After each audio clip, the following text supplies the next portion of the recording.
त्यांच्या त्यांची कार्यपद्धती बघत मला राजकारणात येण्याची इच्छा झाली.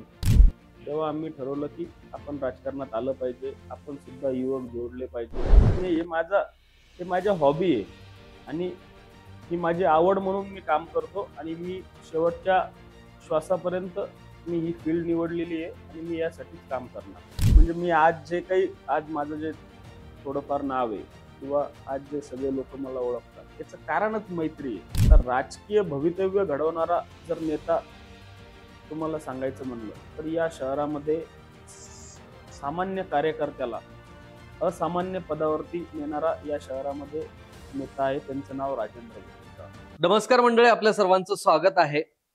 खरं तर आपण जर बघितलं तर छत्रपती संभाजीनगरमधील एक युवा नेतृत्व आणि अगदी कमी कालावधीमध्ये युवकांच्या हृदयावरती राज्य करणारं व्यक्तिमत्व आपल्या सोबत आहे आणि त्यांच्यासोबत आज आपण चर्चा करणार आहोत की सर्वसामान्य घरातून येणारा तरुण राजकीय क्षेत्रामध्ये स्वतःचं वलय नेमकी कसं निर्माण करतो आणि या सोबतच खरं तर या संपूर्ण प्रवासामध्ये त्यांना नेमकी काय अडीअडचणी आलेल्या आहेत जाणून घेणार आहोत.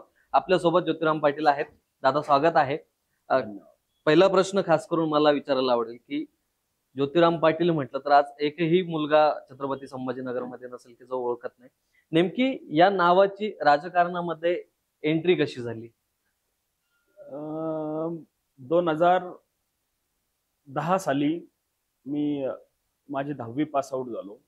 11वीला मी शिवछत्रपती महाविद्यालयामध्ये ऍडमिशन घेतलं.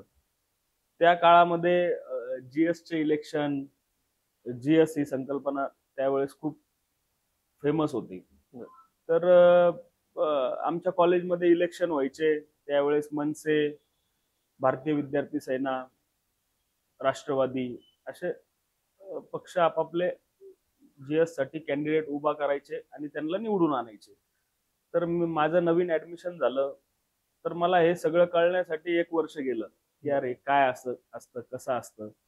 मग त्यावेळेस मी ठरवलं की आपल्याला आपण ज्या कॉलेजमध्ये शिकतो त्या कॉलेजचा आपण जीएस बनलं पाहिजे. चला, जीएस नाही तर आपला एक मित्र जीएस बनला पाहिजे.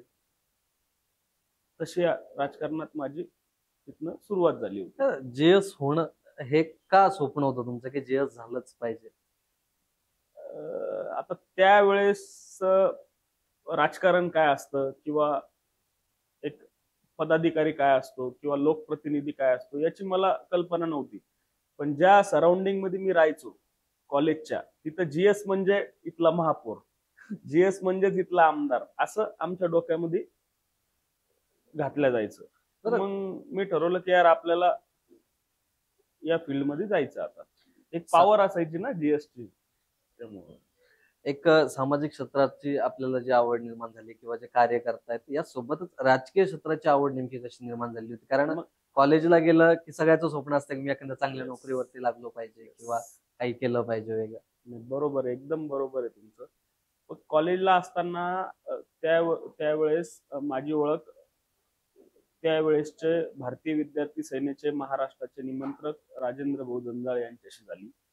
त्यांची कार्यपद्धती बघत मला राजकारणात येण्याची इच्छा झाली व त्यांची काम करण्याची पद्धत, त्यांचं जे युवकांचं संघटन करण्याची पद्धत, या सगळ्या गोष्टीला मी पूर्णपणे भावावरून गेलो होतो त्या काळामध्ये. तेव्हा आम्ही ठरवलं की आपण राजकारणात आलं पाहिजे. आपण सुद्धा युवक जोडले पाहिजे. आपल्यापासनं आपल्या मित्रांचा कसा कोणत्याही क्षेत्रामध्ये फायदा झाला पाहिजे यासाठी त्यावेळेस मी हा निर्णय घेतला. तर आपण ज्या कुटुंबातून येतात, खरं तर एक सर्वसामान्य कुटुंबातून आपण येतो, त्या घराण्यात कधी कोणी राजकारणामध्ये गेलं होतं की राजकीय वारसा नसताना आपण कसे इकडे आलात? माझ्या कुटुंबामध्ये गेल्या 3 पिढ्यापर्यंत कोणी राजकारणामध्ये नव्हतं. कधी कोणी ग्रामपंचायत सदस्य सुद्धा नव्हतं. आम्ही परभणी सेलू या ठिकाणावरून येतो. माझा जन्म छत्रपती संभाजीनगरचा आहे. माझ्या 2 मोठ्या भावांचा जन्म सेलूचा आहे. तर आमच्या जे धोंगडे कुटुंबीय आहे त्याला कसलाही राजकीय वारसा कधीच लाभला नाही. मी राजकारणात आल्यापासून आमच्या फॅमिलीला सगळे लोक ओळखतात. बरं, ज्यावेळेस सुरुवातीला पहिलं इलेक्शन आपल्याला लढवायचं होतं त्यावेळेस विरोध झाला घरातून की बाबा हे क्षेत्र आपलं नाहीये, आपण या क्षेत्रात नको जायला? नाही, मी जेव्हा युवा सेनेच्या पदावरती 2015 साली गेलो, त्यावेळेस माझ्या घरच्यांना थोडीशी भीती वाटली की अरे बाबा, आपण साधे लोक आहे, आपण गरीब लोक आहे, तू या भानगडीमध्ये पडू नको. मला 2 मोठे भाऊ आहे, त्यांचा धाक माझ्यावरती आज सुद्धा आहे. त्यावेळेस त्यांनी मला दोघांनी वेगळं वेगळं घेऊन विचारलं, भैया आपल्याला काम करायचंय, आपण बघ आम्ही बघ काम करत आलो, त्याचे तेव्हा आपलं घर चालतंय. तसं आता आपल्याला आई वडिलांनाही सांभाळणं आहे. आता आमचे लग्न झाले, उद्या तुझंही लग्न होणार आहे, तुला काम केलं पाहिजे, तू या भानगडीत पडू नको. पण मी त्यांना समजवलं की मला ही राजकीय फील्ड नसून मी याला राजकीय समजत नाही, हे माझ्या हॉबी आहे आणि ही माझी आवड म्हणून मी काम करतो आणि मी शेवटच्या श्वासापर्यंत मी ही फील्ड निवडलेली आहे आणि मी यासाठीच काम करणार. मग त्याच्यानंतर त्यांनी ही गोष्ट ऍक्सेप्ट केली आणि आज ते माझ्यासोबत, माझे आई वडील, माझे 2 मोठे भाऊ, त्यांच्या मिसेस सगळे माझ्यासोबत उभा आहे आज. बरं, ज्यावेळेस या क्षेत्राला खऱ्या अर्थानं जेव्हा सुरुवात केली, तुम्ही पदावरती गेलात, काय अडचणी आल्या होत्या तुम्हाला त्यावेळी? किंवा असा एखादा किस्सा आहे की जो आठवणीत राहिला की अरे यार, राजकारण असं पण असतं? खरं सांगू का, तसं मला राजकीय पक्षाच्या पदावरती येण्यासाठी अडचणी नाही आल्या, कारण की माझ्या सोबत जे आमचा नेता होता, जो आमचा सर्वांचा जो प्रमुख नेता होता, ते उभा असल्यामुळे आम्हाला कोणालाच कसल्याही अडचणी आल्या नाही आणि त्यांचं नाव राजेंद्र भाऊ दंदा. असं वाटलं कधी की आता इथं आपल्याला राजकारणात थांबून घ्यायचंय, इथून पुढे राजकारणात नको? हा, असे खूप खूप वेळेस अशा अनुभव मला आलेले आहे की सोबत काम करत असताना सोबतचा बाजूचा सहकारी जेव्हा आपल्याला डॉमिनेट करतो किंवा कुठंतरी त्याला आता आजकालच्या मुलांना कसं आहे की सोबतचा मुलगा जर मोठा झाला, मुलांची गोष्ट सांगतो फक्त माझ्या वयाच्या त्यावेळेसच्या, तर त्यांना ते ऍक्सेप्ट नसायचं. आता थोडीशी मॅच्युरिटी आपल्या शहरामध्ये वाढलेली आहे. लोक बोलतात की नाही, तो मोठा होतोय ना, आपण त्याला मदत केली पाहिजे. त्यावेळेस तसं नव्हतं. त्यावेळेस थोडस वेगळ्या प्रकारची मेंटॅलिटी आपल्या शहरातल्या युवकांची होती. तर फक्त राजकीय जे आमचे मित्र होते त्यांच्यामध्ये थोड्या छोट्या मोठ्या गोष्टी व्हायच्या, त्याच्यामध्ये कुठंतरी असं वाटायचं की नको बाबा, हे सोडून देऊ धंदा, आपण गुपचाप आपलं कंपनीमध्ये काम करू, नाही तर कुठंतरी चांगल्या ऑफिसमध्ये काम बघू आणि आपलं पुढच्या गोष्टी हे करू. तर सामाजिक क्षेत्रात असेल किंवा राजकीय क्षेत्रात असेल, ज्यावेळेस माणूस काम करायला सुरुवात करतो त्यावेळेस त्याच्यामध्ये असलेली इच्छाशक्ती महत्वाची आहे की पैसा? नाही, जर आपण या फील्डमध्ये येण्याचा प्रयत्न करतोय किंवा विचार करतोय, तर याच्यासाठी सगळ्यात पहिले लागते आपली इच्छाशक्ती.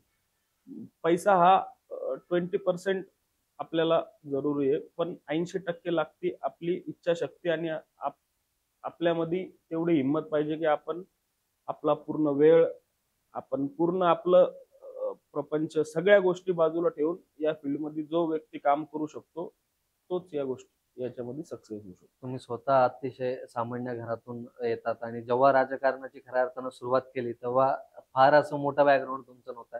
आज घडीला एक वेगळं ज्योतिराम पाटील या नावाला वलय प्राप्त झालंय. पण ज्यावेळेस तुम्ही ही सुरुवात केली त्यावेळेस घरची परिस्थिती नेमकी काय होती? माझ्या घरची परिस्थिती एकदम हलाखीची त्या काळामध्ये होती आणि आज सुद्धा माझी परिस्थिती खूप वेल सेटल अशी नाहीये. आज सुद्धा मी मिडल क्लास फॅमिली मधून बिलॉंग करतोय. त्यावेळेस शानूरमिया दर्गा या ठिकाणी आमचं पोळी भाजी केंद्र होतं. माझं कॉलेज झाल्यानंतर माझा उरलेला वेळ मी आमच्या पोळी भाजी केंद्रावरती द्यायचो आणि मला घरून कसलाही 1 रुपयाचा सपोर्ट नसायचा. मग त्या काळामध्ये समांतर युटिलिटी जलवाहिनी त्या प्रायव्हेट सेक्टर कंपनीमध्ये मी जॉबला लागलो. तिथं जॉबला लागल्यानंतर हळूहळू या क्षेत्रामध्ये मी सक्रिय झालो. बर, हे सगळ्या गोष्टी घडत असताना म्हणजे बऱ्याचदा अनेकांना वाटतं की मी पण राजकारणात जायला हवं. पण राजकारणात आल्यानंतर ज्या वेळ द्यावा लागतो, जो पूर्ण वेळ लोकांसाठी खर्च करावा लागतो, अशा वेळी कधी वाटलं तुम्हाला की नको यार जॉब करूयात, आपल्याला घरची पण परिस्थिती सांभाळणं आहे. इतका वेळ आपण देतोय पण त्यातून आपल्याला पाहिजे तसं काही आउटपुट मिळत नाही. बरोबर. माझं सगळ्यांना आव्हान आहे, राजकारणात प्रत्येकाने आलं पाहिजे. सगळ्यांनी या. पण ज्याच्यावरती आपल्या घराची जबाबदारी आहे, जो घरात एकुलता एक मुलगा आहे, ज्याच्यावरती सगळ्या जबाबदाऱ्या आहेत, मग त्या व्यक्तीला इकडं टाइम देऊ का घर सांभाळू, ह्या गोष्टीमध्ये अडचणी येतात. तर मी घरातला सगळ्यात छोटा होतो, माझ्यापेक्षा 2 भाऊ मोठे होते. तर निश्चित त्या गोष्टीचा मला याच्यामध्ये फायदा झाला, की मला कसलाही घरचा लोड याच्यामध्ये आला नाही. म्हणून मी जास्त वेळ आजही समाजकारणामध्ये देतोय आणि यापूर्वी मी पूर्ण वेळ याच्यामध्ये दिला. अनेक तरुण जे आहेत सोशल मीडियावरती तुम्हाला फॉलो करतात व बघतात की ज्योतिराम पाटील असं आयुष्य जगतायत. खरं तर रील आणि रिअल मध्ये काय फरक असतो आणि असं वाटतं की ज्यावेळेस लोकांसाठी आपण काम करतोय, सोशल मीडियावरती प्रचंड व्हायरल झालोय, अशा वेळी आपलं वैयक्तिक आयुष्य जे आहे ते धोक्यात येतंय. नाही, माझं कधीच वैयक्तिक आयुष्य हे या Instagram असो या सोशल मीडिया प्लॅटफॉर्ममुळं कधी अडचणीत आलं नाही. कारण की मी जसं आहे तसं नॉर्मल लाईफ जगतो. मी कधीच मी रीलमध्ये आणि रिअलमध्ये असं वेगळं तुम्हाला कधी जाणवणार नाही. आता आज आपण तिसऱ्यांदा भेटलो. मी जसा त्या दिवशी होतो तसाच आज असतो. माझा स्वभाव कधीच मी आजपर्यंत बदलला नाही. 2008, 9, 10, 11, 12 या साली मला जुडलेले मित्र आज सुद्धा माझ्यासोबत आहेत. आणि इथून पुढे पण ते माझ्यासोबत राहणार. हे हे सगळं मी मित्रांचा विषय जपलेलं आहे. निघालाच तर खास करून एक प्रश्न विचारायला आवडेल. कारण आमच्या सहकाऱ्यांनी मला हा खास प्रश्न तुम्हाला विचारायला लावलाय की ज्योतिराम पाटील यांच्या अवतीभोवती जे काही मित्रमंडळ आहेत हे ते नेमकी कसे सांभाळतात किंवा मैत्री कशी टिकून ठेवता येते तुम्हाला? मैत्री टिकवण्यासाठी म्हणजे मी आज जे काही आज माझं जे थोडंफार नाव आहे किंवा आज जे सगळे लोक मला ओळखतात याचं कारणच मैत्री आहे. मला भेटलेला प्रत्येक एक माणूस मी शेवटपर्यंत त्याला जपतो.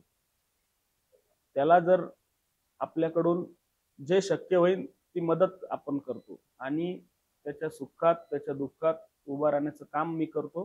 त्याच्यामुळे आज माझ्यासोबत नेहमी मित्र असतात. त्यांच्या त्यांची अडचण सोडून ते माझ्यासोबत उभा राहतात. त्याच्यामध्ये मी स्वतःला खूप नशीबवान समजतो. पण मी प्रत्येकाला वेगळी वागणूक देत नाही. याला जरा जास्त प्रायोरिटी, याला जास्त कमी, असं काहीच माझ्या आयुष्यामध्ये असं कोणालाच मी करत नाही. बऱ्याचदा असं होतं की मैत्री करताना अनेक जण आपण जर आता बघितलं तर इन्स्टावरती असेल किंवा दुसरीकडे पण सोशलाइज आपण जेव्हा फिरतो तेव्हा दिसतं की बरेच असं असतं की मैत्री करायची मला यांच्यासोबत तर माझा काहीतरी स्वार्थ असला पाहिजे. तर असं तुम्हाला कधी झालं की तुमच्यासोबत अनेक जण जोडलेत, एक स्वार्थ म्हणून जोडलेत किंवा काही तर मैत्रीत काय बघितलं पाहिजे? एक मैत्रीत्व मधलं जे प्रेम आहे ते की स्वार्थ? आत्ताचा जो 2025-2024 हा कालावधी आहे, आता सगळे मुलं हुशार झालेले आहेत. आता कोणीच हा प्युअर मैत्री किंवा पहिल्यासारखं त्या कारणामुळे जोडत नाही. पण माणसं बघून आता समजा मी आहे, सगळ्यांना माहिती आहे हा आपल्याला काही देऊ तर शकत नाही, पण हा आपल्या सोबत आहे हीच खूप मोठी ताकद आहे. त्यामुळं मला तरी असं कधी अनुभव आला नाही. पण मी मार्केटचा सर्वे तुम्हाला सांगतोय की आता आजकालच्या मुलं मध्ये अशी मेंटॅलिटी तयार झालेली आहे की जर या व्यक्तीकडून मला फायदा आहे तर त्याच्यासोबत राहायचं, नाहीतर त्याच्यासोबत राहायचं नाही. पण तसं माझ्यासोबत कधी आजपर्यंत घडलं नाही. कारण की माझा स्वभाव असा आहे, त्यामुळं आज सगळे आमच्या सोबत आहेत. तर राजकीय क्षेत्रामध्ये सक्रिय होताना कोणी गॉडफादर असणं गरजेचं आहे किंवा तुम्ही स्वतः ज्यावेळी सक्रिय झाला कोणाची साथ मिळाली होती? 100% राजकारणामध्ये प्रत्येकाने सक्रिय सक्रिय होत असताना गॉडफादर असणं हे गरजेचं आहे किंवा नाही, यापेक्षा ज्यांच्या विचारांचे तुम्ही त्यांना बहारून तुम्ही राजकारणात येणार आहे, त्या व्यक्तीला तुम्ही तुमचा गॉडफादर 100% बनवलं पाहिजे आणि त्यांच्या पावलावरती पाऊल टाकून आपल्याकडून दोन लोकांचा फायदा कसा होणार, दोन लोकांना आपल्याकडून मदत कशी होणार याचा आपण प्रयत्न केला पाहिजे. आणि त्यांनाच तुमचं गॉडफादर म्हणून तुम्ही काम केलं पाहिजे. तर काय वाटतं तुम्हाला, एक सर्वसामान्य शेतकऱ्याची मुलं असतील, गावाकडनं येतात, तुमच्या ग्रुपमध्ये जर बघितलं तर बरेच मुलं असे आहेत की ते फार गरीब घराण्यातले आहेत, अशा मुलांनी राजकारणात यावं, सक्रिय व्हावं? अम, आता ग्रामीण भागातील जे युवक आहे त्यांनी राजकारणामध्ये 100% यायला पाहिजे. त्यांना संपूर्ण गव्हर्नमेंटचं नॉलेज यामध्ये मिळतं. त्यानंतर त्यांनी जे एज्युकेशन करत असताना राजकारणाची जोड त्यांना जर लागली तर त्यांची फास्टमध्ये ग्रोथ होती. नाहीतर आपण शेतातच काम केलं, गावातच राहिलो तर आपल्याला तहसील कळणार नाही, पंचायत कळणार नाही, झिडपी कळणार नाही. आपले कामं, आपल्याला जे गव्हर्नमेंटशी रिलेटेड कामं आहे हे त्यांना कळणार नाही. त्याच्यासाठी 100% यांनी पॉलिटिकल नॉलेज थोडंसं ठेवलं पाहिजे. आगामी काळामध्ये वेगवेगळ्या निवडणुका पार पडणार आहेत. यावेळी आपलं काय उद्देश आहे किंवा काय हेतू ठेवून आता पुढच्या या राजकीय प्रवासामध्ये तुम्ही सक्रिय असणार? नाही, आता येणाऱ्या स्थानिक स्वराज्याच्या निवडणुकामध्ये माझ्यासारख्या असंख्य तरुणांची हीच इच्छा आहे की येणाऱ्या महानगरपालिका निवडणुकीमध्ये यंग मुलांना संधी मिळाली पाहिजे. यंग नगरसेवक या शहरामध्ये राहतील तर शहराचा विकास हा मोठ्या प्रमाणामध्ये झपाट्याने केला जाईल. त्यामुळं आता सगळ्यांनी याची दखल घेतली पाहिजे आणि नवीन युवकांना संधी दिली पाहिजे. ज्योतिराम पाटील युवा मंच काय संकल्पना होती? ज्योतिराम पाटील युवा मंच संकल्पना काही नाही, आपण वर्षभरामध्ये एक चांगले इव्हेंट या शहरामध्ये करतो. गेल्या अनेक वर्षापासून आपण कॅनॉट प्लेस येथे संभाजीनगरचा राजा गणेश मंडळातर्फे मोठं गणरायाची आपण स्थापना करतो. तिथं 10 दिवस विविध आपण प्रोग्राम घेतो, सामाजिक कार्यक्रम घेतो. त्याच्यामध्ये रक्तदान शिबिर असो, अन्नदान असो, हेल्थ कॅम्प असो, असे विविध कार्यक्रम आपण त्यामध्ये करतो. त्यानंतर या शहरामध्ये खूप छोट्या प्रमाणामध्ये जिजाऊ जयंती साजरी व्हायची. तर आपण 2012 या सालीपासून तर 2025 पर्यंत मोठ्या उत्साहामध्ये जिजाऊ जयंती आपण साजरी करतो. असे अनेक वर्षभरामध्ये मोठे मोठे कार्यक्रम आपण करतो. तुमच्या आयुष्यातील एखादा असा टर्निंग पॉइंट किंवा असं एखादं आंदोलन जिथून संपूर्ण छत्रपती संभाजीनगरला ज्योतिराम पाटील हे नाव माहिती झालं? असा प्रमुख असं कोणतंही आंदोलन नाहीये. मी युवा सेनेमध्ये काम करत असताना खूप मोठ्या आंदोलनामध्ये सहभाग घेतला. वेगवेगळ्या आंदोलनातून थोडी थोडी ओळख माझी तयार होत गेली आणि आज शहरामध्ये लोकांना ओळखतात मला चांगल्या प्रकारे. काय वाटलं होतं जेव्हा सुरुवात केली राजकारणामध्ये, की हा आतापर्यंत जो पल्ला गाठलाय हा आपण या राजकीय क्षेत्रात पल्ला गाठू शकतो? जेव्हा राजकारणामध्ये यायचा विचार केला, कॉलेजचा विद्यार्थी असताना कधी विचार केला नव्हता की आपल्याला या शहरामध्ये इतकं प्रेम आपल्याला मिळेल, इतके मित्र, इतके जिल्ह्याबाहेर सुद्धा मुलं आपल्याला कनेक्ट होईल. पण सगळ्या माझ्या मित्रांना हेच सांगणं आहे की तुम्ही प्रयत्न केलं तर तुम्ही 100% याच्यामध्ये सक्सेस होणार. त्याच्यामध्ये तुमचं मन हे स्वच्छ पाहिजे आणि मेहनत करण्याची तुमची ताकद पाहिजे. 100% तुम्हाला या फील्डमध्ये यश भेटल्याशिवाय राहणार नाही. अनेक तरुण मित्रमंडळ सध्या हा व्हिडिओ बघतात, काय संदेश द्याल की मैत्रीत्वाचे नाते त्यांनी कसे जपले पाहिजे आणि जास्तीत जास्त मित्र जसे तुम्ही जोडलेत ते कसे जोडले पाहिजे? 100% तुम्हाला एवढाच सल्ला देतो की जे तुम्ही एखाद्या मित्राबद्दल मागं बोलता ते तुम्ही त्याच्या तोंडावर बोललं पाहिजे. आजकाल खूप वेगळी पद्धत चालू आहे, समोर भाऊ मागं तो. ही कन्सेप्ट जर आपल्या शहरामध्ये बंद झाली तर 100% आपण पुणे मुंबई सारख्या हाय मेंटॅलिटीचे युवक आपल्या शहरामध्ये घडणार. शेवटचा प्रश्न जाता जाता विचारावासा वाटतो, आगामी काळामध्ये स्थानिक स्वराज्य संस्थेच्या निवडणुका येतात, महानगरपालिका निवडणुका लवकरच लागणार आहे. काय वाटतं, युवकांचं वर्चस्व या महानगरपालिकेमध्ये आपल्याला बघायला मिळू शकतं सध्या राजकीय परिस्थिती बघता? 100% या येणाऱ्या स्थानिक स्वराज्याच्या निवडणुकीमध्ये या आपल्या शहराचे पालकमंत्री संजयजी शिरसाट साहेब, या शहराचे खासदार, लोकप्रिय खासदार आपले संदीपानजी भुमरे साहेब, तसेच आमदार विलास बापू भुमरे, तसेच या शहराचे जिल्हा प्रमुख राजेंद्र भाऊ जंजाळ, या चौघांच्या सहमतीने या शहरामध्ये अनेक युवकांना यावर्षी संधी भेटणार आहे आणि जास्तीत जास्त युवक महानगरपालिकेच्या सभागृहामध्ये आपल्याला दिसणार आहे. आपण जर बघितलं तर छत्रपती संभाजीनगरमध्ये अनेक राजकीय पक्षातील विविध नेते आपल्याला बघायला मिळतात. मात्र युवकांच्या राजकीय भवितव्यासाठी खऱ्या अर्थानं प्रयत्न करणारा कोणता नेता वाटतो की जो युवकांचं भवितव्य घडू शकतो आणि खऱ्या अर्थाने या राजकीय प्रवासामध्ये साथ देणारा नेता नेमकी तुम्हाला कोण वाटतो? तर तुम्ही एका प्रश्नात 2 प्रश्न विचारले.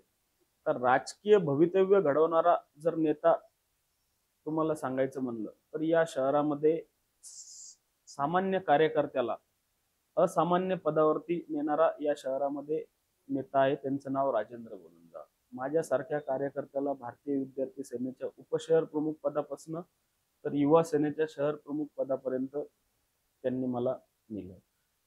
आणि जर या शहरातील युवकांना सोबत घेऊन काम करणारा जर नेता म्हणलं तर आमदार विलास बापू भुमरे.